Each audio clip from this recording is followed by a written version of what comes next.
Hello and welcome to this webinar titled, Can the New Generation of Perfusion Technology Compete or Replace the Conventional and Widely Preferred Fed Batch Technology? Hosted by Biopharma Asia Magazine and presented by Ankur Bhatnagar and John Bonham Carter. My name is Sri Patel and I will be the moderator. Before we begin, I would just like to remind our viewers that this event will be hosting a live question and answer session at the end of the presentation. You can submit a question at any time throughout the presentation via the Questions tab located at the bottom of your screen, and we'll go through these at the end of the presentation. Allow me to introduce you to our presenters. Ankur Bhatnagar is the Chief Scientific Manager and Head of Upstream Process Development at Biocon R&D. He has over 15 years of experience in developing and scaling up upstream processes using mammalian, yeast, bacterial and fungal platforms. In his current role, he leads the upstream mammalian and microbial teams in the labs and pilot plants to develop and scale up processes at commercial scale. Ankur has extensive experience in forming and leading teams, setting up labs and pilot plants, technology transfers to various manufacturing sites, support regulatory filings, etc. Ankur has completed his Masters in Biochemical Engineering and Biotechnology from Indian Institute of Technology in Delhi. He also completed his Executive MBA from the Indian Institute of Management in Bangalore. He has served in the past as the Board of Study member for BMS College in Bangalore and is currently serving as the Advisory Board member for the School of Biological Sciences at IIT Delhi. John Bonham Carter is a serial entrepreneur with experience in multiple countries and industries, from newspapers to biotechnology. Within bioprocessing, he has worked with many different upstream technologies and most recently has propelled the XCell TM ATF system to become the industry leader in continuous culture equipment supply. He is a regular international speaker on bioprocessing, SME entrepreneurship and business coaching. He is also the editor of Continuous Bioprocessing, Current Practice and Future Potential, which is available for free on www.continuous-bioprocessing.com. I would now like to invite our first presenter, Ankur Bhatnagar, to join our webinar. Welcome, Ankur. Thank you, Sri, and hello everyone. So, I am Ankur from Biocon Bangalore, and I will be taking you through a presentation on the topic, can the new generation of perfusion technology compete or replace the conventional and widely preferred fed batch technology. The agenda for the talk is, we have a small introduction, the perfusion processes, a brief historical perspective, the changing trends that we are all observing in the industry with respect to perfusion technology, the comparison between the old and the new perfusion technology in our own experience, and some case studies on fed batch versus perfusion technology, and followed by a small summary. So, as an introduction, the content of this webinar is based on an article which got published in Biopharma Asia in July-August 2017 issue, and the topic for that article was evolution of continuous process in upstream and its competition with fed batch. So if we think about continuous processing, it's a new buzzword in the industry, and there are a lot of conferences, publication around this topic. So the first question is it really something new? And the answer, as most of us will know, that it is not. It is an old technology. A few decades ago, it was used to grow hybridoma cells, mostly adherent cultures using hollow fiber filters, and followed by suspension cultures using technologies like spin filters, hollow fibers as retention devices. And the figure that you see below is a depiction of a perfusion system where you have a spin filter inside the bioreactor, you have a media tank, and you have a harvest tank, and you have a concentration of the cells inside the bioreactor denoted as X, and inside the spin filter as denoted as XS. So if we go to talk about certain merits and demerits of these perfusion processes. So we'll start with the merits. So the perfusion processes helped in prevention of accumulation of toxic metabolites in the process like lactate, ammonia, etc. Production of easily degradable products, and ability to achieve and maintain high cell densities for long batch durations. However, there were many challenges for these perfusion processes. We have seen some of these challenges in our own experience running these processes in our manufacturing plant, and some of them were a requirement of a higher expertise to run these processes for long batch durations. Poor retention and frequent fouling of the retention devices. So we give an example of spin filters, hollow fibers. There used to be frequent fouling for these devices, which required frequent changing or cleaning of these retention devices. Use of high volume of expensive cell culture media, and that was because these processes generally tend to run for longer durations. And then a lack of a reliable scale-down model for process development and troubleshooting. So at smaller scales, these retention devices would generally not perform as exactly same as a large-scale devices, so you tend to do a lot of experiments and optimization at the large scale. So as outcome of some of these challenges, gradually fed batch started becoming the dominant technology for upstream cell culture processes, and this was more due to certain factors like lower complexity and failure rates, flexibility due to better fit for multi-product facilities, and improvements in cell lines and cell culture media, leading to possibility of achieving high cell densities and titers. So as the cell lines, the medias, the companies were working on them and they improved, the fed batch titers started going up, and then eventually that started becoming the dominant technology for the bioprocess. However, of late, we are seeing some changing trends and a renewed interest in the perfusion technology, and so some factors that we believe are driving this interest are availability of better cell retention devices. So compared to the devices like spin filters in the past, we have cell retention devices like ATFs, better hollow fiber systems, which perform much better than the older devices, and they are much more convenient to operate. Another point is improved cell lines and cell culture media, which are capable of supporting high cell densities. And we can see in literature people report more than 150 million cells. So there are cell culture media which can support such high cell densities and cell lines which are able to grow to such high cell densities.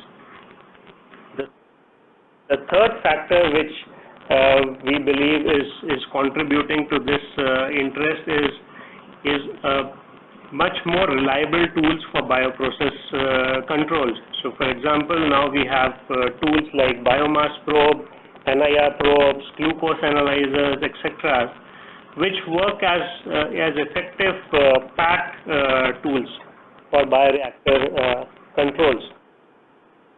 So these we believe are the three key factors which are generating the interest back in the perfusion technology. And if we see what is the biggest contributor of these factors, the biggest contributor that these factors is that we are able to reduce the duration of the batch, which earlier compared to the older perfusion processes. So if older perfusion processes generally would last for 50, 60, or even up to 90 days, now the duration which is required has come down to 20-25 days due to these improvements, and we will see this in some of the subsequent slides. So the advantage of these shorter batch duration is that the probability of batch failures comes down, the operational challenges are less, and there are other benefits like significant reduction in the overall media requirements. And thus, we believe that perfusion is back in the game, and it is being increasingly discussed at various industry forums because of the potential benefit it provides in multi-fold increase in titers and improved facility throughput. The next slide, we like to share our experience running the old generation and what we call as a new generation perfusion process. So the figure shows the cell densities and the cumulative product obtained between the two type of processes. And in this particular process, we saw about 30 to 40% higher viable cell density, and more interestingly, the batch duration was about 1/3 of required to get the same amount of the quantity of the product. So the orange color indicates the amount of total product, and we can see that we are able to achieve the same amount of product in almost 1/3 the batch duration compared to the older process. And now if we look at some of the reasons why this has happened, if you see the graph below, it shows the two retention filters that we had in the older generation process, and whenever a retention filter will block or clog, we had to switch to the next filter and then clean the previous one, and then keep on switching between the two filters. But this led to more inefficient process, loss of cells, and as you can see that towards the end of the batch duration, the frequency for replacing these filters becomes higher and higher because of the deteriorating quality of the broth over time. So if we list down the benefits of this shorter duration, which is now possible because with the new generation perfusion processes in a manufacturing setup, so they would be like lesser frequency of changing the retention device and lesser number of the absolute filters required, increased facility throughput, which results in a reduced cost burden on the product. So the same facility you can get more quantity of the product, or you can use the extra days to run to manufacture another product. A significant reduction in the cell culture media, which not only reduces the raw material cost, but also the operational challenges of making large quantity of media.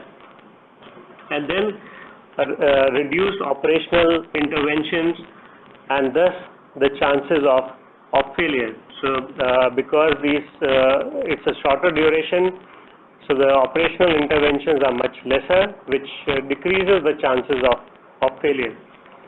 So hence the new generation process is a clear winner over the old generation process.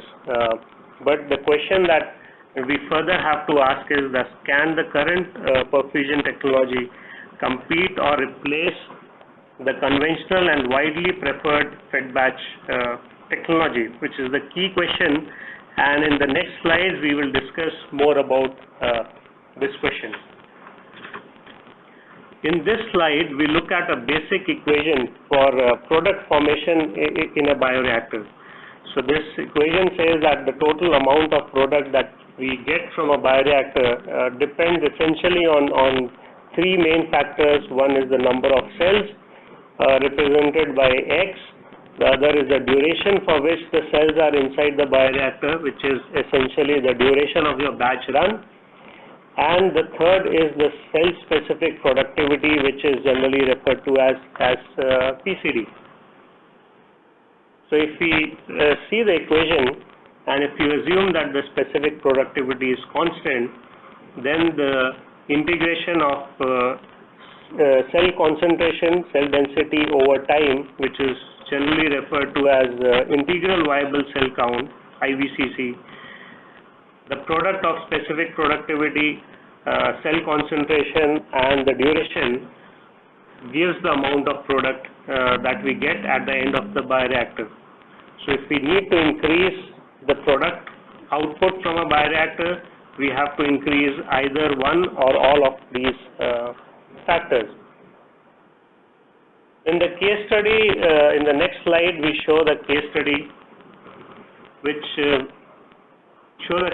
where we compare the fed batch and the perfusion process for a monoclonal antibody.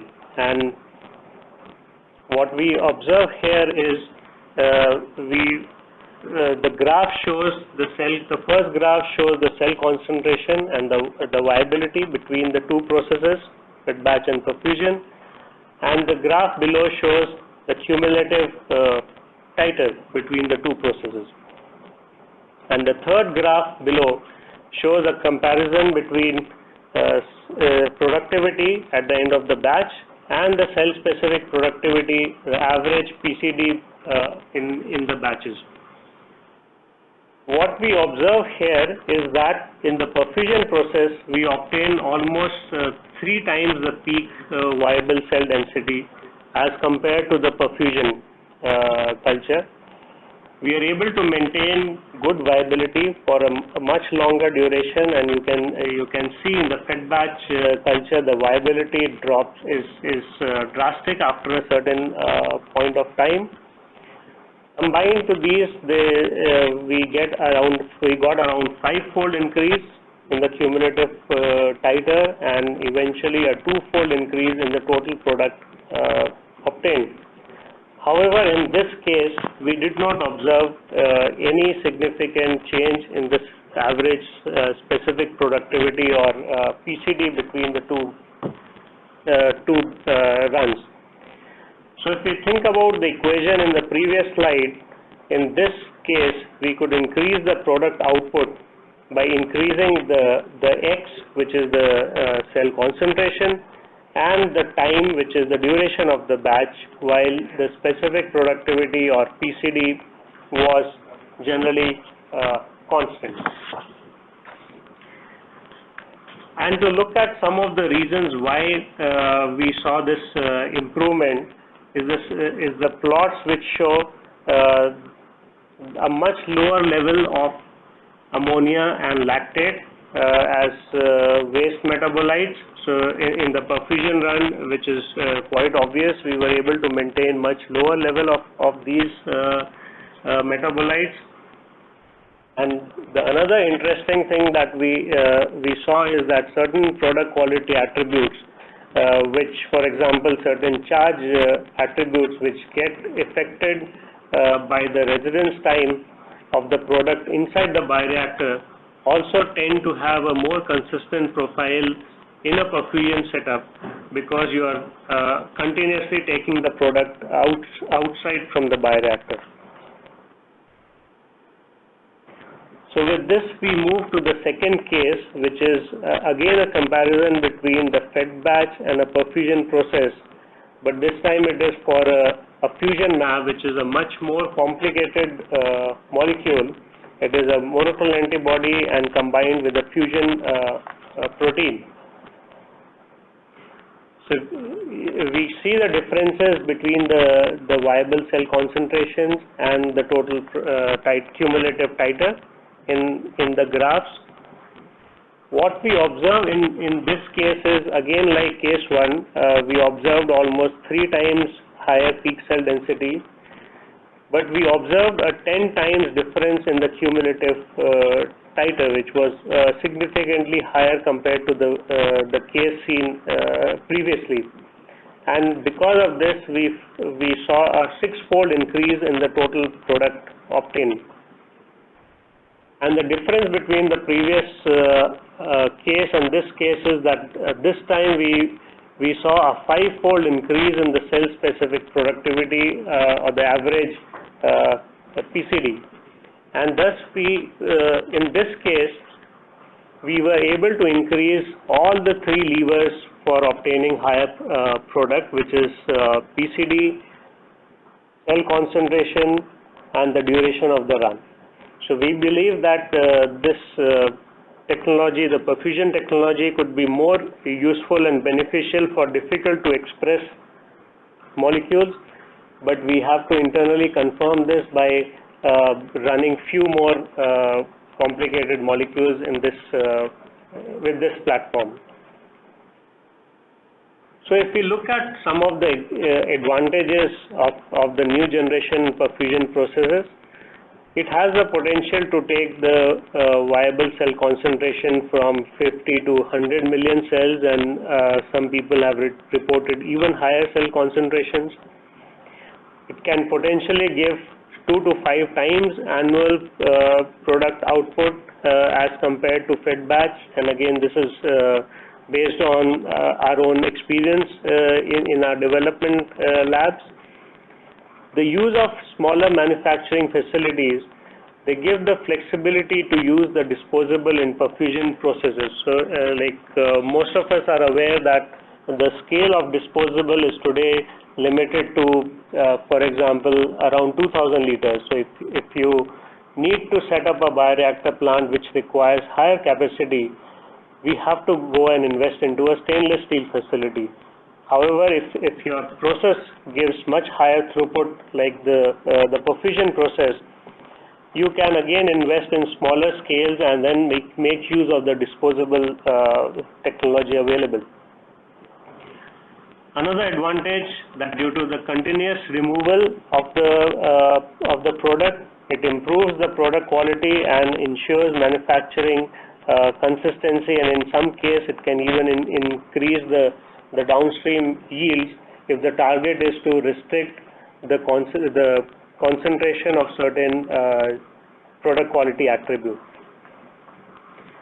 However, there are still certain challenges which have to be overcome for this perfusion technology if as a company we decide to adapt it as a platform. So some of them are that there are some companies which follow a 2-stage process development approach. So in the first stage, it is a material generation stage for proof of concept material, where the mandate is to generate the material in as fast as possible. And the second stage is develop a robust process to manufacture the product. So the companies which follow this kind of an approach, the fed batch is a better platform to work with. Another point to consider is that a key advantage of the perfusion process is COGS reduction by increasing the throughput from the plant.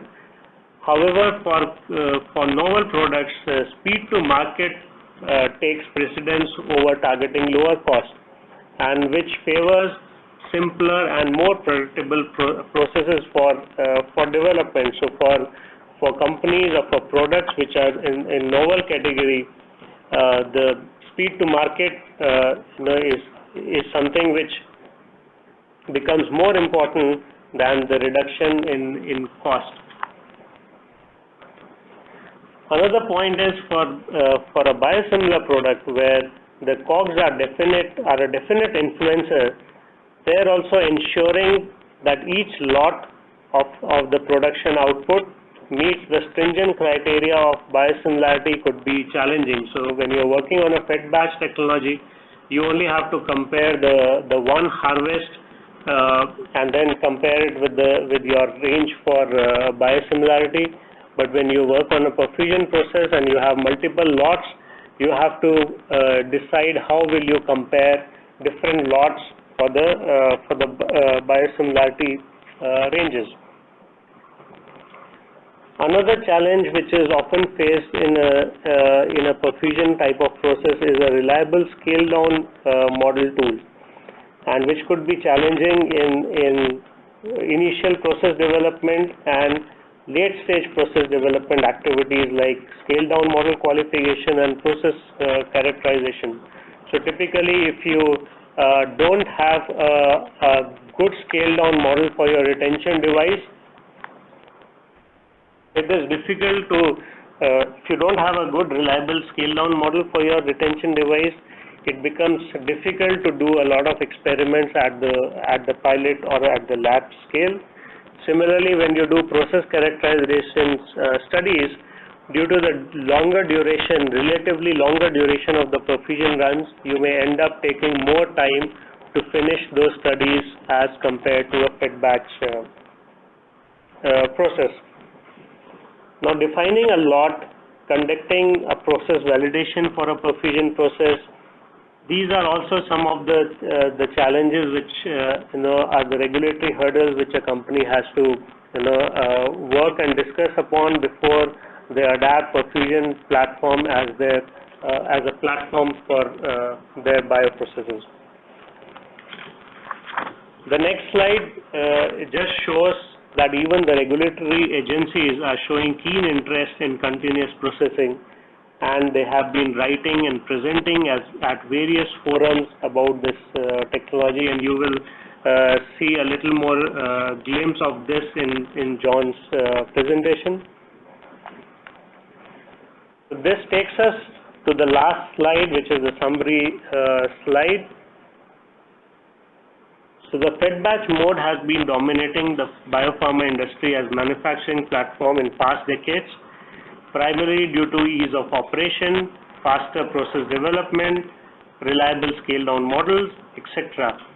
However, recent advances in perfusion technologies have significantly reduced the batch duration while increasing the product output, and hence there is a perceivable shift in the way the perfusion processes are now viewed in comparison to fed batch.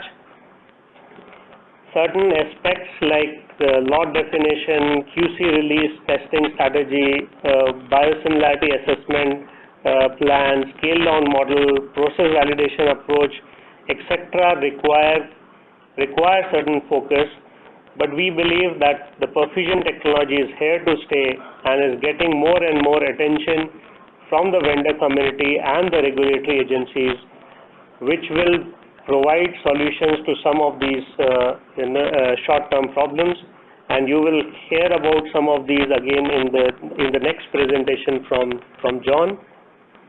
So what we believe is that the companies can now choose between the two technologies as they offer different advantages. For process development scientists, multiple options have now opened up, which were not available earlier, because earlier the fed batch and the perfusion technologies were too different from each other, and now the gap has significantly reduced, and depending on the requirement, they can choose the mode which is more preferable to meet the targets. Finally, I will like to end by acknowledging the team which has put the content of the article and the webinar together, Dinesh, Saravanan, Janani, Chandrasekhar, Abdul and Mandeep. Also would like to acknowledge Vijay, Santosh and the team from manufacturing, Bala and the pilot plant team, Ritesh, Ashmita and the team from R&D Analytics and upstream process development group at Biocon. And finally, would like to thank the Biopharma team for this opportunity and the audience for the patience. Thank you. Thank you very much, Ankur. So just as a reminder to our listeners, if you have any questions for Ankur or for John, then please click on the questions tab and send them through to us. We will be asking these at the end of the presentation. So I'd now like to invite the speaker for the second half of this presentation, John Bonham-Carter, to present an industry perspective. Welcome, John. Thank you very much, and thank you, Ankur, for a great introduction and some lovely slides. I'm going to take off from the industry perspective, the vendor perspective, and I'm going to start with a small apology. I have a few slides on who Repligen is, my employer. They forced me to put this in at the beginning. But I will get to, somebody's already asked a question about scale-up, and I will get to that during the presentation, but please keep on asking questions as you go through. So Repligen is a company that's had some rapid transformation in the last few years.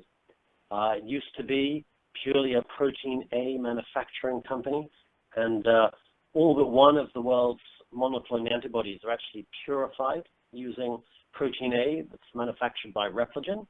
Obviously, that protein A is sent out to Millipore and GE and others to put onto resins, but we're the kind of intel inside, let's say, behind the protein A.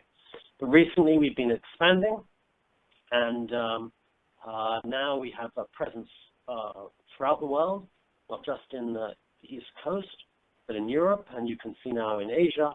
We still have a number of distributors, but we also have a number of direct sales people and a direct support people in the region. And this is because over the progression of years, we've been buying new companies and developing new products. Recently, this year, we acquired the Spectrum company and family of products, and I joined Repligen back in 2014 when they acquired the company I worked for, which is Refine Technology, which popularized the XL ATF. So given that, where are the products that Repligen have today? They're in cell culture with XL ATF. They're in cell culture media with long R3, IGF-1 additions, 3-pack columns with any resin, any bed height, any diameter, and also in with the Tangenics range of products, the single-use TFF cassettes in fill finish and other USDF applications. So with that introduction over, let's think about why people are interested in perfusion. Why, not just the technical drivers, but what are some of the business drivers? And I think there's a realization that the pricing we have today is going to be shifting, and that antibodies in particular might well become commodities. There's been definitely a thought over the last 15, 20 years that biopharmaceuticals have been unique, and I don't think that's true. I just think there's not been that many people working in them, and so the uniqueness has come from the lack of availability and the lack of the number of products. But competition is going to improve. And if you were to look at things like where is the future going in terms of biotech compared to pharma, and you look at these two graphs, you could say, well, pharma, is now pretty old school, 19th century technology to a large degree. Biotech really is still very early, right? This is not yet a main game player. People are still entering the market. And when you compare to penicillin 50, 60 years ago, you see the price drop of penicillin as manufacturing got more understood and more people into the market, and of course production increased. And if you look at maybe where biotech is, we're really at the beginning of that process. And it may not be as quick, but it may be just as dramatic when we look back 30 years from now. But of course, if you've got a first-in-class biologic, you've got a new Alzheimer's drug, you might well not be subject to these kind of price pressures. You might be able to hold a price point, and of course that means the cost of manufacture may not be important to you. But that's not for everyone. That's not the 80% of the players in the market. So everyone else has to think about a much more sophisticated manufacturing model and a more sophisticated sales model. So flexibility, efficiency, the ability to handle drug failures, the ability to manufacture in different parts of the world, these are all aspects that most companies need to consider. And some companies are even looking at cost targets of $10 a gram. Companies such as Just Biotherapeutics in America and in China, and others who are looking to say, can we bring modern biotherapeutics into low-cost countries where they are also very much needed? And so, of course, people think about continuous as one method to achieve this, not just increasing fed batch titers and going bigger, but can it be achieved in continuous? And it looks like this slide's gone a little wrong, but most people know what continuous would mean, but the short answer is, can you make things in a smaller, more intensified manner over a period of time, just like other industries have done? flour industry, the bread industry, all of these, the chemical industries, the oil industry. To what extent can we in our industry replicate that? And I like to use the concept of, is continuous perhaps the democratization of biomanufacturing? So that's a bit of a claim, obviously, right? But what do I mean by that? I mean, that means that new entrants to the market do not need $1 billion or more just to make the facility. And that's, of course, on top of the X number of million you're going to need to develop the actual molecule into that process. So the ability to reduce these costs allows new entrants and allows many countries and many players to enter the market. And I believe the answer to that, I will prove, is yes during the end of this presentation. But there's definitely issues, and Ankur touched on some of these. The historical issues are definitely real. Equipment didn't work correctly. People, it was unreliable, so they moved away from those technologies. Today, if we look at some of the perception of challenges and the actual challenges, you can see here a quiz, a survey performed by Bioplan Associates on behalf of NA Pharma Plan that Morten Monk has kindly let me use. And you see here that the most important issues that people are thinking of are regulatory and quality issues. There are issues, GMP issues in continuous bioprocessing, quality system, quality control issues, how defining a batch and things like this. But other issues that you might be concerned about, like staffing issues and management issues, are perhaps less important in this particular survey. Some early poll results from a recent survey look at these kinds of questions to say, do you think that perfusion, or when you first started perfusion, was it a significantly more difficult process to run than fed batch? And 56% of people thought so. So the majority are basically saying, when I first started, I thought this was going to be much more complicated than what I did previously. And then when it started running, well, a few people felt it more easy to run. But after a half a year or more, actually, the number of people who found it more difficult has significantly dropped. So essentially, practice meant it's a bit like riding a bike. When you know how to ride a bike, it's actually a lot simpler than before you start. But nonetheless, of these people who are obviously more keen and they feel confident about perfusion bioprocesses now, they've still got some issues. Regulatory aspects, including defining a batch, is still 40% of those people feel this is an issue. People are also worried about integrating to downstream operations. Should it need to be fully continuous, or can we move to batch and downstream? How should that interface be handled? And there's still people who are concerned about how failure can occur during perfusion, how to handle that, and what's the operational risk at scale. Each of these are not issues that are unknown either in fed batch, but nonetheless, there are some unique challenges in perfusion that should be identified and should be solved to the satisfaction of both the company and the regulatory agencies. If you're interested in looking at and taking the survey yourself, you can see the link at the bottom, and it can be provided by Shri at the end as well if you want it on the survey document. So what are the regulatory agencies doing? Well, there's a huge amount of information on the FDA website about this, about reassurance, essentially, that continuous manufacturing is really not new. The existing guidelines cover it completely well. I've heard stories that the FDA inspectors who are actually on the ground may not quite be as friendly as the people at the top who are promoting it and making these presentations. But nonetheless, there is a very keen attitude and a very keen encouragement to interact with the agencies early.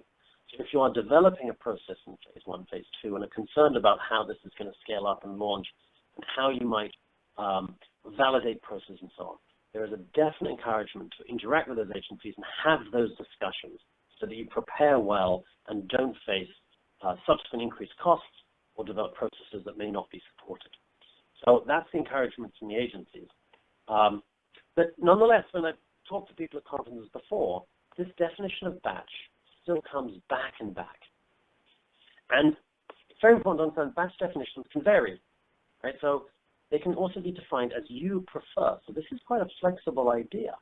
You're going to define what is a batch, and then you're going to validate that you're in control of that. If you look at a fed batch process and say, well, what is a batch today? That might seem obvious, but it's not necessarily. a lot of people here, if you look at the red line, which is a kind of cartoon characterization of a fed batch process, you might sort of look at your fed batch process of 13 days or so, or one reactor volume. And your continuous process in blue here is ongoing. So how do you compare these two? You might look at a continuous harvest of one batch and pooling it every 3 days, for example. That would be a typical way of defining a batch today. But if you look at, for example, we take a specific example of a 1,000-liter bioreactor. Let's say, okay, volume. In fed batch, it is 1,000 liters of that bioreactor you are defining as the batch. But actually, you might harvest this on different days. You might harvest on day 12, 13, 14, or longer. So you might vary that time yourself today to try and limit the variation in quality of product and titer to make sure that the downstream is handling that correctly. So you have some flexibility in fed batch, but not too much flexibility.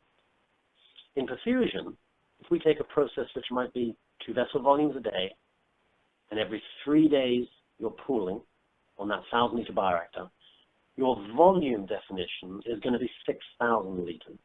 So that's what's perfused out, hopefully 0.2 micron perfused, held in a single batch. But of course, nicely about this, it should be constant quality every single batch. So downstream has it very easy, right? So each 3 days, you're going to have a QC point, and each batch is going to be qualified to say this is the same as the previous batch. Right? But some people do it by time. So in a fed batch environment, you might say 14 days.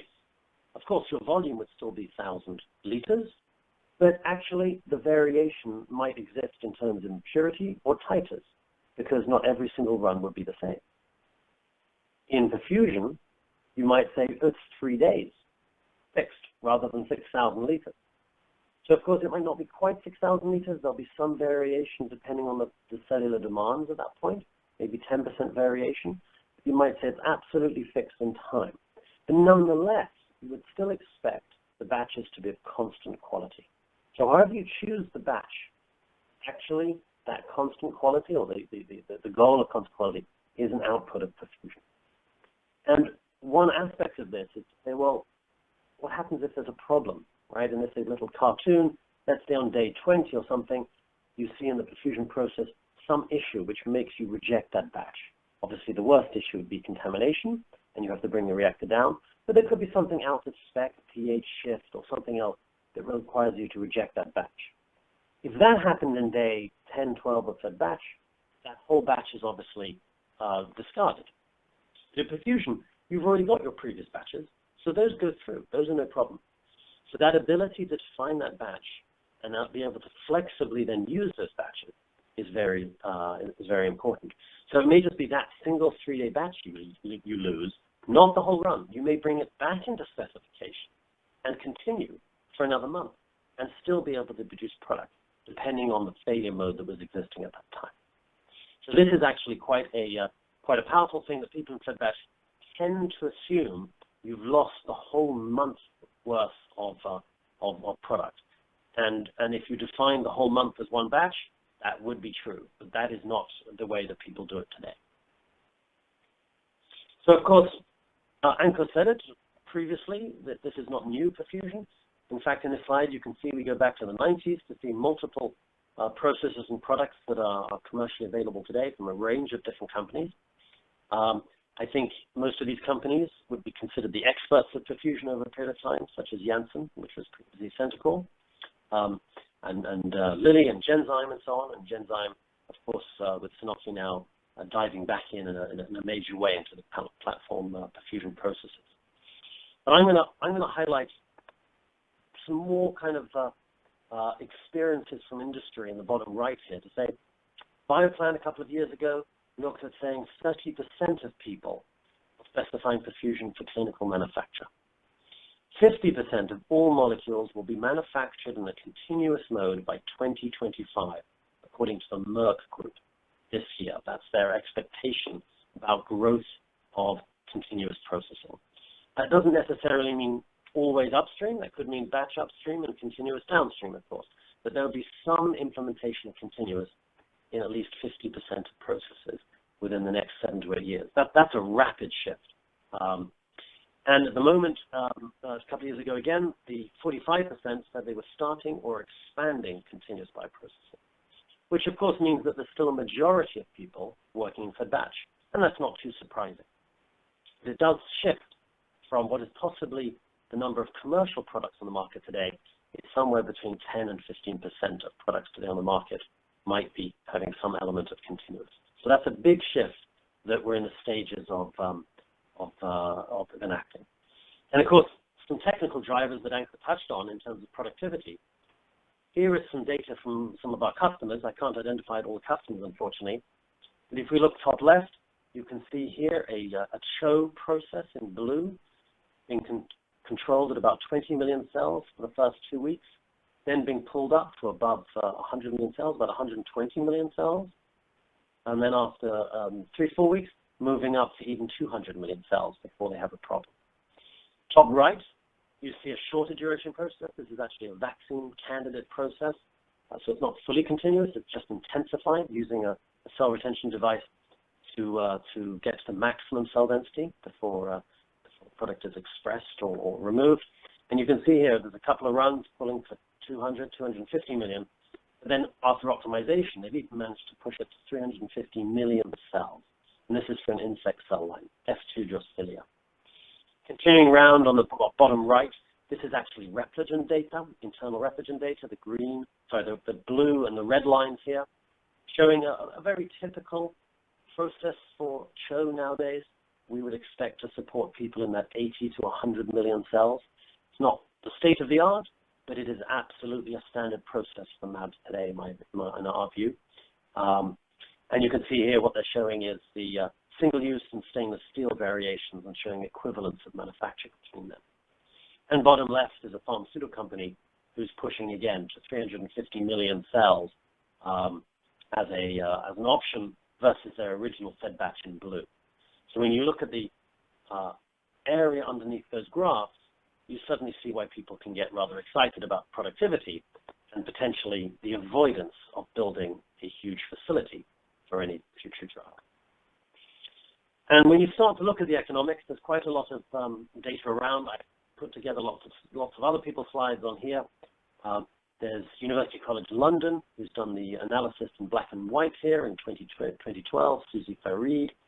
I don't know if you can see it in your screen, but essentially the 3 columns are fed batch, then spin filter, then the XL ATF device. And in this particular analysis, it's interesting, showing different quantities of manufacture, 100, 500, 1,000 kilograms per year. Spin filter, due to its inefficiency, is actually more expensive in each of these scenarios. So perfusion per se might still not turn out to be the best if you're using a device which is unreliable or doesn't allow high productivity. And in that analysis, because of the high productivity and the reliability, the ATF comes out about 20% cheaper in cost of goods in each of these scenarios. Bottom left, you can see some internal data from Repligen, which obviously could be biased, but it shows a 30% gain in cost of goods. And Genzyme, which has been producing a lot of data in the green slides on the right, shows that, which is not too surprising, the higher the productivity of your cells, the higher the cell density, the lower the use of media and the lower the cost of media, the more likely perfusion is to be fed batch. But with all of these processes, a key thing to remember is if you don't run a good perfusion process, it will definitely not win against a well-run fed batch process. And typically people are moving from good fed batch processes. And when you first start, you won't have a great perfusion process. So you have to compare the apples to apples. You can't compare 1 year of perfusion development with 10 years of fed batch development and expect there to be an easy win. You have to put in the hard work to develop a correct perfusion process, a reliable perfusion process in order to get those economic gains out. But one little highlight you can look at is to say, well, what's the capital that's required to build these facilities given those assumptions? And bottom left, you can see some examples here in the models. There's a drop-in floor area, whether or not you use disposable bioreactors on the left or stainless steel bioreactors on the right. The capital cost is given. So whether or not these are factual figures, the trend is very clear. If you move to perfusion, the capital need for a facility is going to dramatically drop. And I think that's really the point of most of these economic analyses, which all involve greenfield sites. Right? If you've already got a huge facility like your Genentech or Roche, you're not necessarily going to benefit from building something new when you've already sunk your capital into those facilities.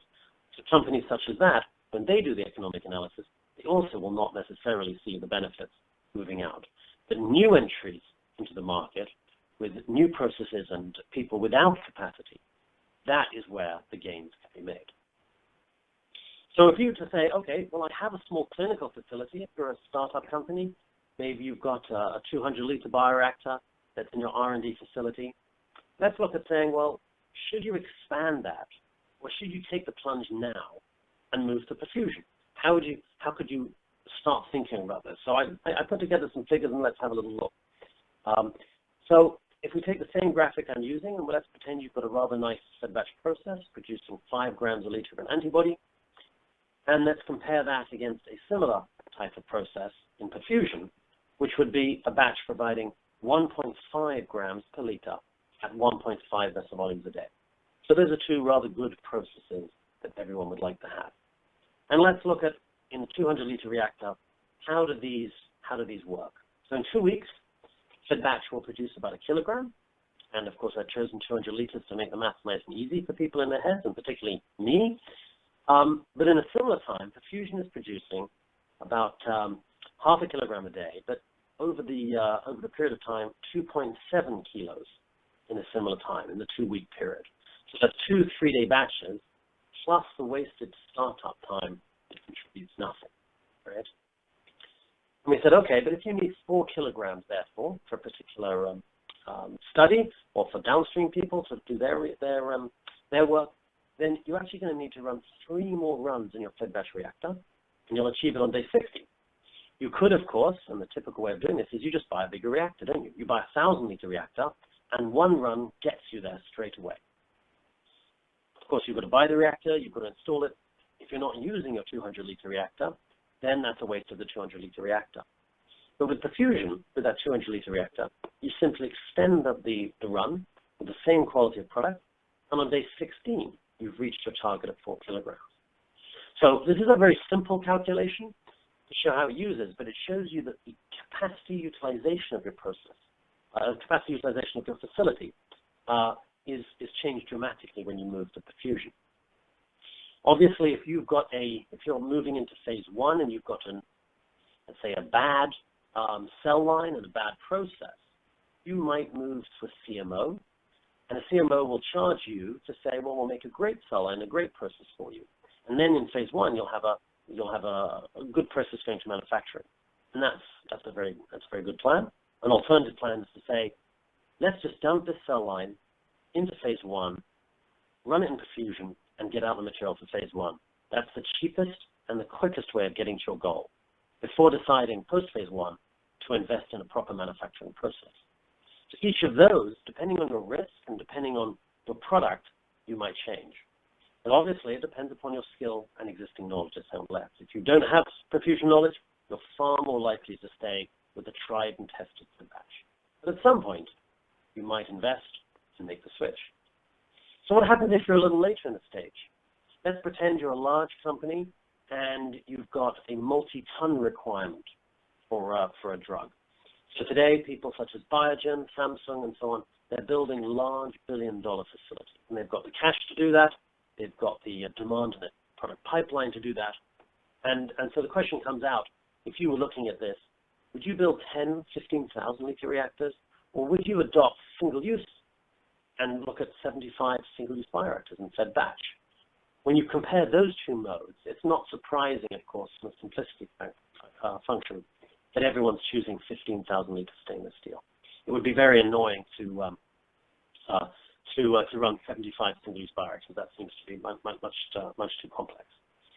But if you were a skilled perfusion person and you asked this question, how would you answer it?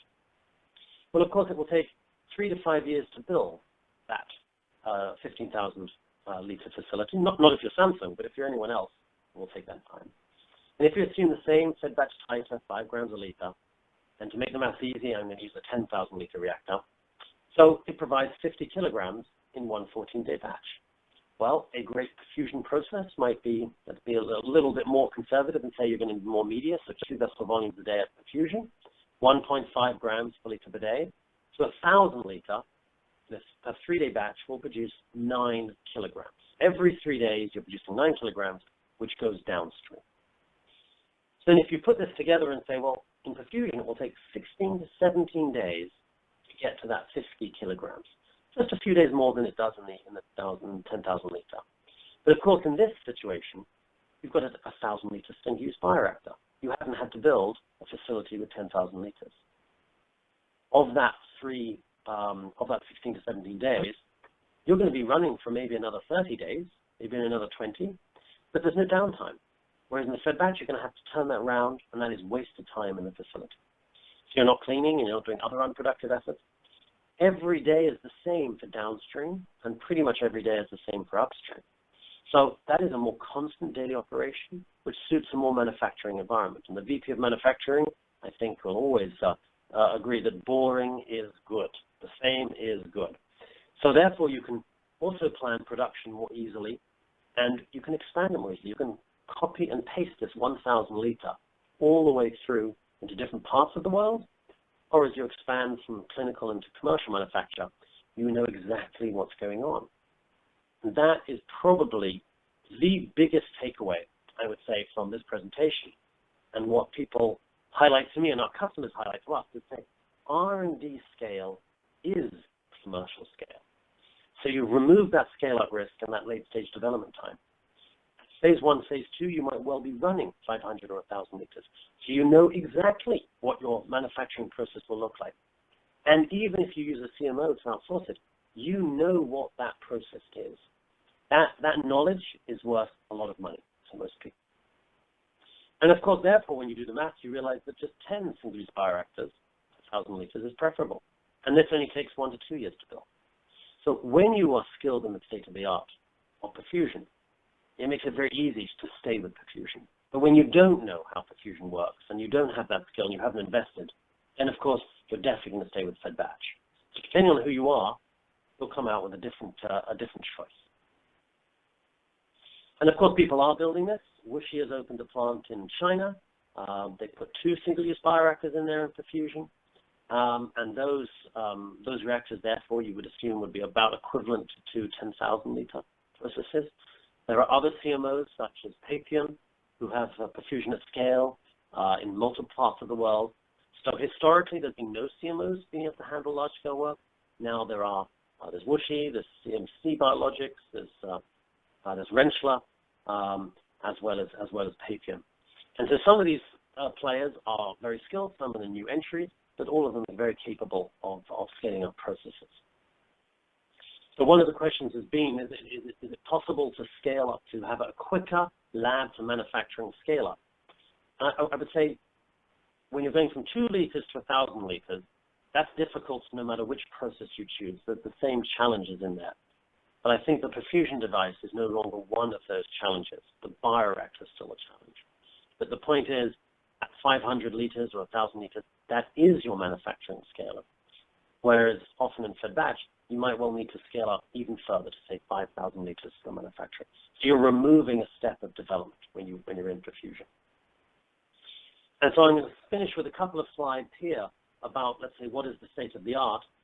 And if we look at some data from ETH Zurich, a university in Switzerland, about how they're integrating continuous processes. So they're connecting the upstream to the downstream and having one flow directly into the other in a controlled manner. And this is interesting to understand what kind of levers you have when you start to be running in a continuous manner. So you can see the little graphic of how they're running with the reactor. They've got the PTF device being pulled through with some sterile filters and then going straight into the capture process.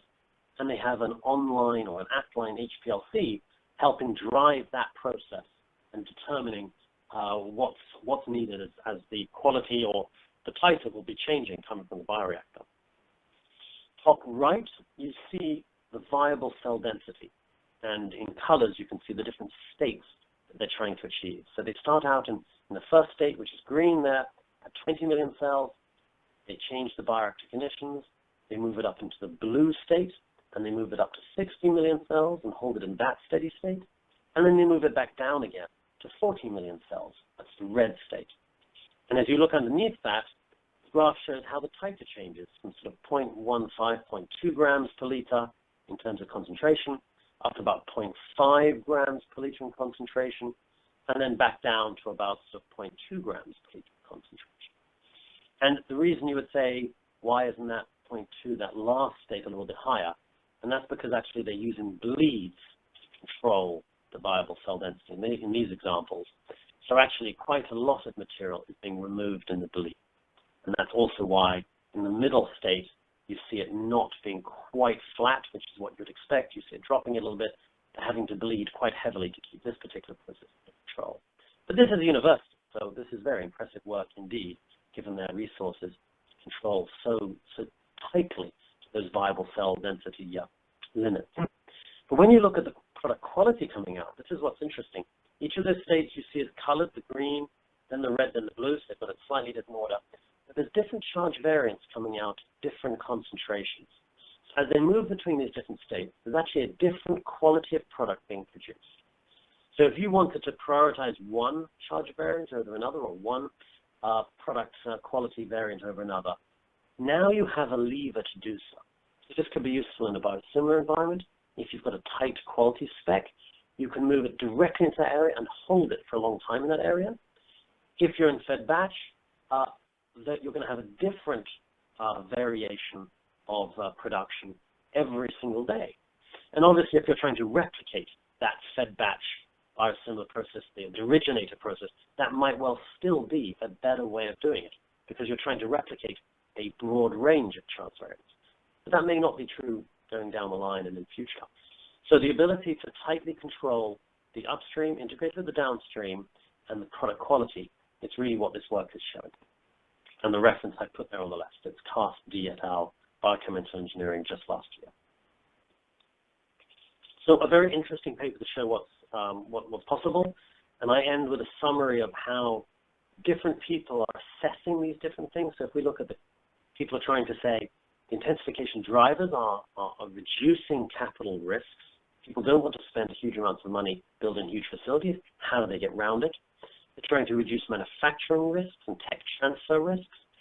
Can we have our R&D lab in America the same as the facility we build in Europe is the same as we build in China? Someone who's scaling up and putting manufacturing to Brazil and so on in different countries, can we have identical facilities? Well, yes, you can, and perfusion is one method of you getting there. And of course, all these perceptions of unreliability are still there, and the difficulty of defining a batch.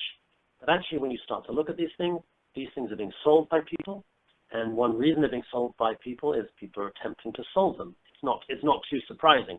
The number of people who are active now in continuous has changed from maybe a few hundred a decade or so ago to many, many thousands throughout the world.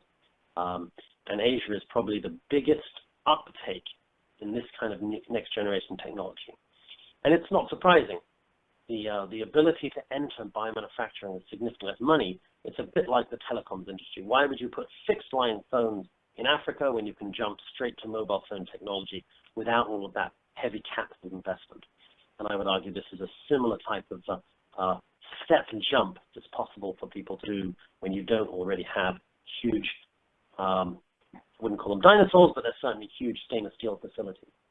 But you have to balance this against your product pipeline mix, your partner mix. If you've got a partner who has large fed batch facilities, you're going to leverage. What other products are coming through your facility? How is your facility going to handle multiple products? And what's important to you in capacity utilization in this facility? Each of these aspects will be different for different companies. But the key thing behind it is, if you don't give yourself that choice, you will be stuck in fed batch and you won't have the options to move into new technologies. And so with that, I hope you have given you some extra questions and get your thought processes moving. And I think Ankur and I would be delighted to take some questions from the audience. Thank you very much, John. So yeah, as John mentioned, we will now begin the question and answer session. So our first question. Is it possible to integrate the perfusion upstream process and the continuous downstream process? And what are the potential challenges? So, I answer that one, Ankur, if that's all right. I showed you at the end a university that's exactly doing this. UT Zurich. Other people around the world doing this. Novo Nordisk has presented integrated data in a very similar setup. Again, at the small scale, the kind of 2-3 liter scale. People who are doing this at large scale, Genzyme, Sanofi has published. There are at least 2 other companies I know that are working at scale, at the 500 liter scale, integrating a bioreactor with the first step of chromatography. So it's not a fully continuous process by any stretch, but that first step, typically protein A column.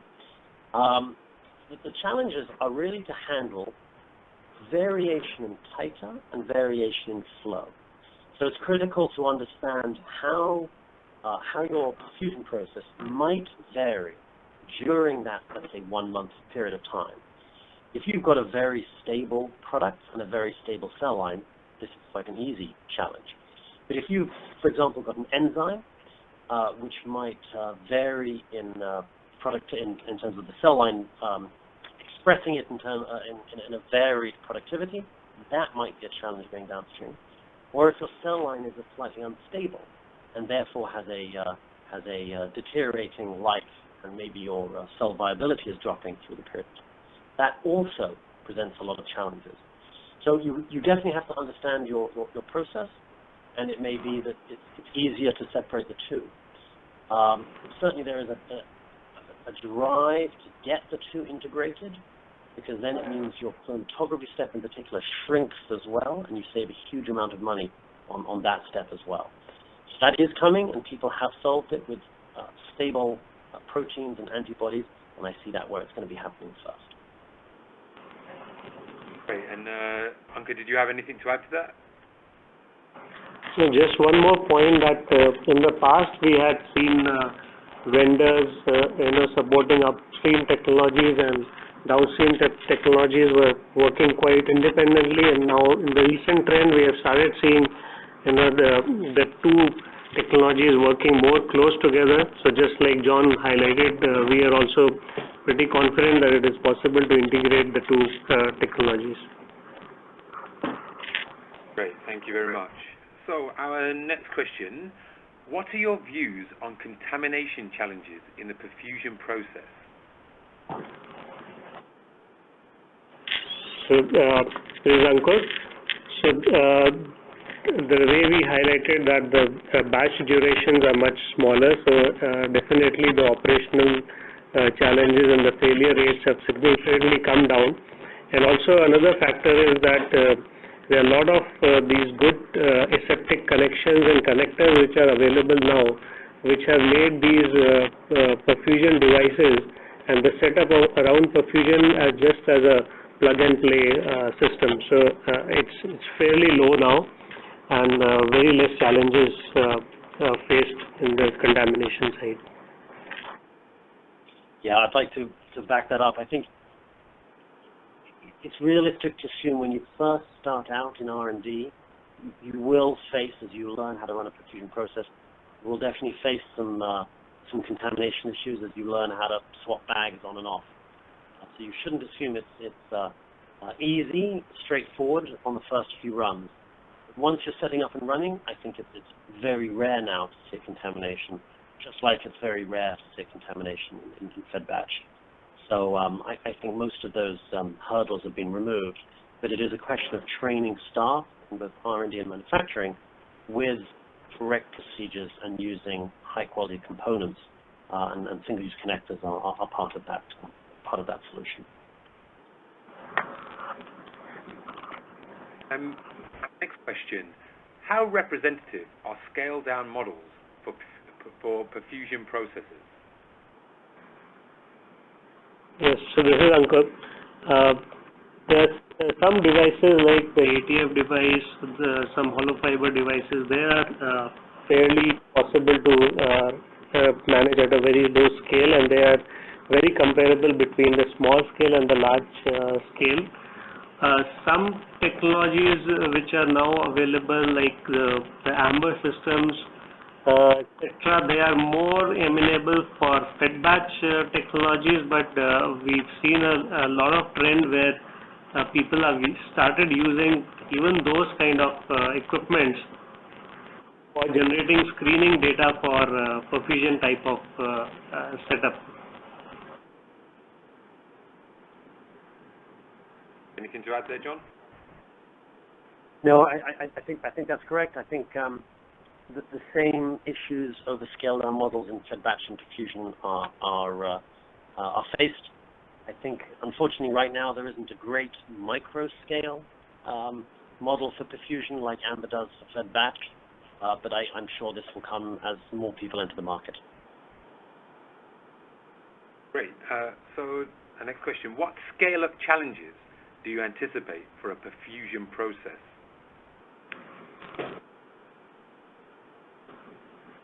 So, Ankur here. I think that the challenges that we anticipate are more to be able to do the right sizing for the filter during scale-up, because we have experienced differences in the filter requirement based on different broth quality. So that's one thing, that if we are able to do a right sizing for the filters, then the scale-up is much more reliable. I think that's right. The filter sizing, if you're using a filter, is critical. Another aspect I would say is, if you're using existing equipment with bioreactors and you're used to running a fed batch process at 10, 20 million cells, and you're trying to introduce an intensified perfusion process at 80 to 100 million cells, then actually one challenge you're going to face is, can the bioreactor handle the oxygen transfer and the CO2 removal? So one of the biggest challenges we face, even though our company is only providing the retention device, actually most of our support issues are on oxygen transfer, CO2 removal, and the effect of cell debris when that is incorrectly handled. So that is the majority of our support, and that's where I would say the challenges are. It's the bioreactor handling that number of cells when it wasn't perhaps designed for that originally. Great. Very quickly, we've got one final question before we end.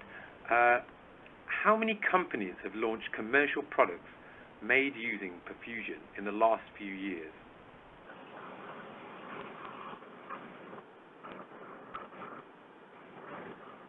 So, it's John here. I can answer partly that.